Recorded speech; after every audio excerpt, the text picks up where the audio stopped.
What if I told you this is how many children in China are learning science today?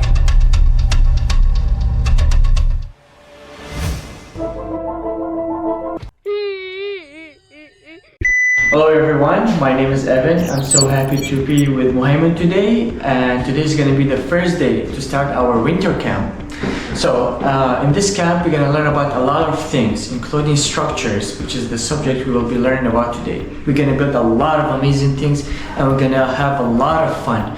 So stay tuned. Yeah, Gordon. Yeah, Evan, come. Not from memorizing formulas, not from copying definitions, but from building, breaking, testing, laughing, and trying again. I stood quietly in a classroom in Shanghai, watching a group of children at a 5-day engineering camp organized by K-Lever Shanghai. It wasn't flashy, it wasn't dramatic, but something extraordinary was happening. First day, when they built flat roofs, they held. When they built folded plates, they stiffened. But when they shaped arcs, those elegant curves, they could feel the strength in their hands. The arc carried more weight than anything else. They tried to build the tallest towers. Some crouched, some leaned, and then one child said softly, "Height is a strong base." In that moment, science wasn't a subject, it was wisdom. On the second day, the room filled with motion. Balls rolled down ramps. Steeper slopes meant faster speed.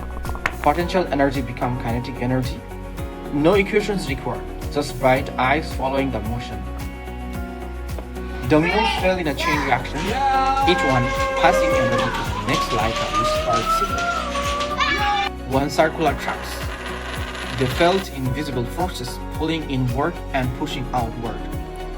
And then, roller coaster began to rise. Not perfect, not smooth, but imagined, designed, built.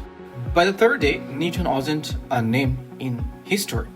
He was alive in their hands. A coin resting on a card dropped straight into a cup when the card was flicked away. Inertia. A marble and a feather fell together until air resistance slowed the feather. Curiosity deepened. Balloon rockets shot across the room. Action and reaction to drive motion. Idea, plan, experiment, test, modify, retest. Failure wasn't embarrassing, it was part of the method. They built two houses with triangular frames because triangular don't oval. They were thinking like engineers. Then something beautiful happened. On the fourth and fifth days, their wooden structures began to wake up. Motherboards were wired, sensors were connected. Tiny Arduino villas stood proudly on the tables. A touch sensor triggered a musical doorbell. An OLED screen glowed with information. Servo motors opened miniature gates. Motion sensors turned on LED lights. Temperature, humidity, even raindrops were measured and understood. 5 days earlier, these were students walking into a classroom. Now, they were creators standing beside systems they had designed. I watched them not just building smart houses, but building confidence. This is how many Chinese children are learning science today. Through hands-on discovery, through engineering, through questioning the world instead of just accepting it.